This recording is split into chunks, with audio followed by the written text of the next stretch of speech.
Welcome once again, dear students of class 10. We are going to learn today about lesson number 6, a poem by John Masefield, Sea Fever. Here, John Masefield is an English poet, writer, and poet laureate of English Kingdom from 1930 to his death. John Masefield's full name is John Edward Masefield, born in 1878 and died in 1967. So this poem, Sea Fever, with the title, you can see that it is all about sea, which is a natural object, and very commonly the poets of many times choose these natural powers as their theme of the poem. Here also, Masefield took sea as a theme or an object of writing for a poem. When we going to start the poem, you can see the poem is all about sea. Sea Fever is perhaps a well-known work, and describes the longing of poets' desire to go to sea. The poet is, of course, a sailor who has already gone many times to the sea voyage and take journey to the sea. But today also he wants to go to the sea once again. So he has a wanderlust to voyage, to journey to the sea. So it is that wanderlust that makes the poet once again have a desire in his mind to go and take a journey to the sea. So it is a never ending desire to go to the sea. That is the main principal theme of the poem, the never ending desire or lust for wonder. Hope you can understand the theme of the poem. The theme of the poem is never ending desire for wonder. Okay. So now we are going to learn about the technical matters. If you read this poem or open up your textbook, you can see that the poem is divided into 3 stanzas, which is technically called quatrains. Here I have written this word quatrains. You can see that in my notes that the Sea Fever has 3 quatrains or stanzas. Next, the first and second line, you can see the first and second line of each stanza always rhyming to form a couplet. Here the two lines, the first 2 lines, the sky and by, shaking, breaking, tide, denied. So these create a rhyme or rhythm. So the first 2 lines of each stanza create a rhythm: sky by, tide denied, life knife. So it is called couplet. Okay, couplet means not the cup and plate, it's together is called couplet, is a technical matter of the poem. It's a rhythm or rhyming scheme that is called rhyming scheme. It is named as couplet. So in the first 2 lines of each stanza is creating a rhyme, which is called couplet. And also in the third and fourth line, there is also a rhyme, like shaking, breaking, flying, crying, rover, over. These also create rhyming. It is called second couplet. So the poem is divided into 3 quatrains or stanzas, and the first 2 lines create a rhyming couplet, and the third and fourth lines of each stanza create a rhyming couplet. Okay, you understand the technical matter of the poem. Now we are going to explain the first stanza of the poem. If you read the poem starts with, I must go down to the seas again. So the first stanza begins with a refrain. What is a refrain? Refrain is that if you see the each stanza, the 3 stanza starts with a similar line, I must go down to the sea again. In the next stanza, you can see the line is clear. I must go down to the sea again. In the next stanza also, the line is similar.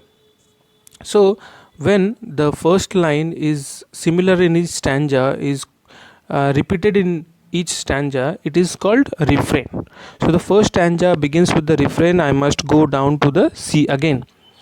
So it immediate gives us a sense of the title, that the title is all about sea. So next,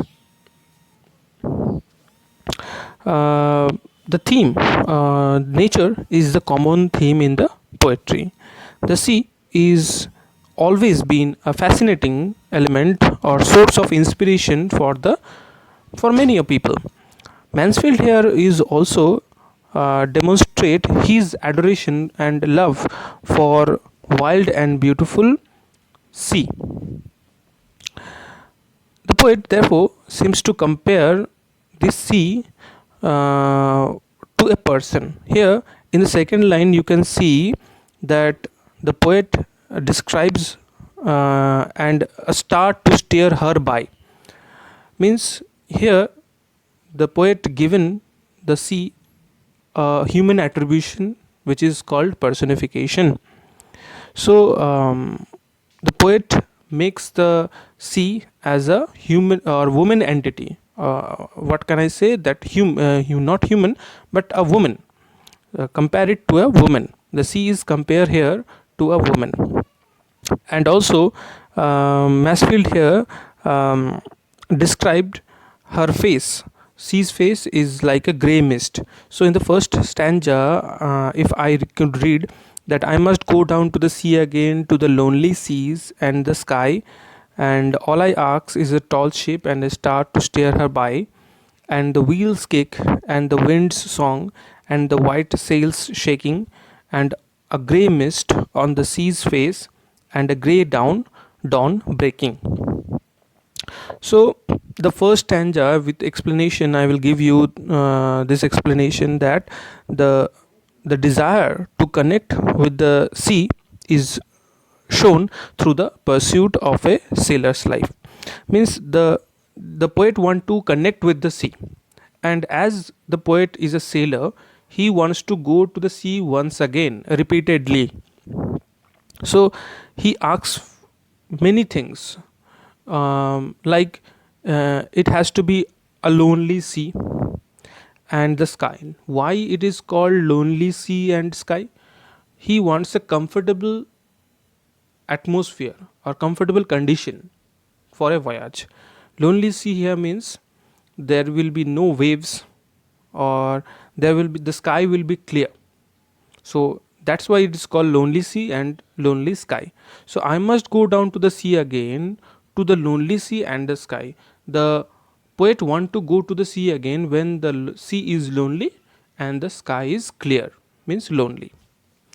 And for what are the things that the poet required to go to the sea? So there are a lot of things. In the second stanza, the poet describes that he needs a tall ship, a well built ship, and another thing he need is a star to steer her by. Steer means guide. So to have this journey, to start this journey, the poet wants two things. First thing is a tall ship, a well built ship, and a star who could guide her. And the wheels kick and the wind's song and the white sail shaking.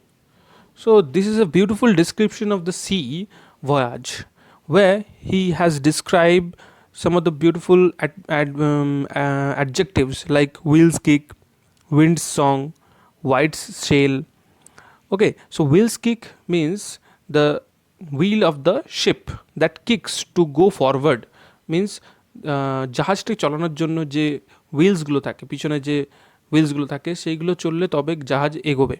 So wheels kick লাগবে. And wind song means a beautiful breeze that could sail the ship forward. And white sail shaking, the sail which is um, blowing with the wind. When the sail blow with the wind, the ship will go forward easily. So these are the things that the poet required to go to the sea. Also, the poet will take his journey when, in the fourth line, he has described that. In the fourth line, he describes that the time. He described the time when he wants to go to the sea, and the grey mist on the sea's face, and the grey dawn breaking. So the poet will go to the sea when the sea's face will become grey. And when will the sea's face will become grey? At the dawn. When the dawn will break means the sun will rise, the atmosphere of the sea above the sky above the sea will become misty with gray color. So here, in the first stanza, the poet has a desire to go to the sea once again when the sea is lonely, when the sky is lonely, and the things which the poet require to go to this journey is a tall ship and a star that will guide her. Also, he wants whale's cake, wind song, white sail that is shaking by the wind.